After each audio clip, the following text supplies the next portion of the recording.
Salut à toi le public, nous sommes à nouveau de retour pour une petite vidéo sur l'étude du mouvement. Là, étudier un manège qui est pris en photo, là c'est un manège forcément qui va tourner et les sièges qui sont reliés à des chaînes. Et l'objectif c'est d'aller le plus vite possible et les sièges vont s'écarter du centre de rotation au fur et à mesure que la vitesse va augmenter. Donc le passager d'un manège tourne à une vitesse de valeur constante égale à 60 km/h. Donc là, le sujet est plutôt bien fait parce qu'il parle de valeur de la vitesse. Je te rappelle, quand on parle de vitesse, maintenant dans ta tête, tu dois avoir une notion de vecteur avec une direction, un sens et une norme. Là, tu nous donnes une norme de 60 km/h. Préciser le système et le référentiel d'étude de ce mouvement. Là, on va étudier un siège.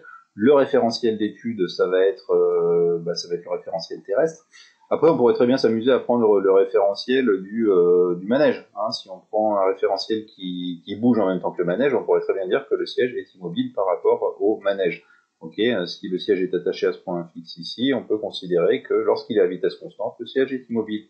Bon, c'est pas le cas parce que ici on nous dit que la vitesse mesurée est de 60 km/h. Donc ça veut dire que cette vitesse elle est mesurée par rapport au référentiel terrestre.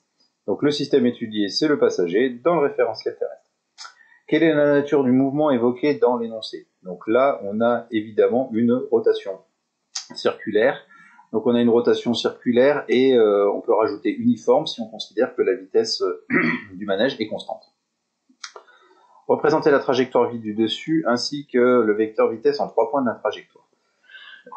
Pardon, excuse-moi. C'est ça qui va être intéressant sur cet exercice-là, c'est de représenter cette trajectoire qui est évidemment circulaire, c'est pas ça le plus compliqué, mais c'est de bien visualiser que ce vecteur vitesse, à différents instants, il a bien la même norme.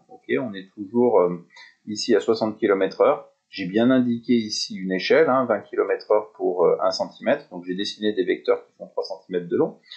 Et par contre, ce qui est intéressant, c'est de noter, c'est que certes, ils ont la même longueur, mais ils n'ont pas la même direction et pas le même sens, ces vecteurs. Ce qui fait qu'on ne peut pas considérer que la vitesse va rester constante. La vitesse d'un point de vue vectoriel, évidemment. Même si la norme de cette vitesse, elle, reste constante. Donc ça, c'est tout l'intérêt de cet exercice-là, c'est de bien faire la différence entre norme de la vitesse et vecteur vitesse.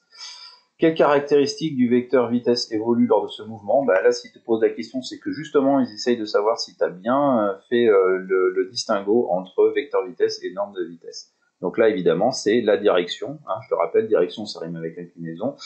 Et le sens du vecteur. Ces deux-là, le vecteur V3 et le vecteur V1, on met la même direction. Ils ont la même inclinaison. Par contre, ils n'ont pas le même sens. Le V1 va de la gauche vers la droite et le V3, inversement, de la droite vers la gauche.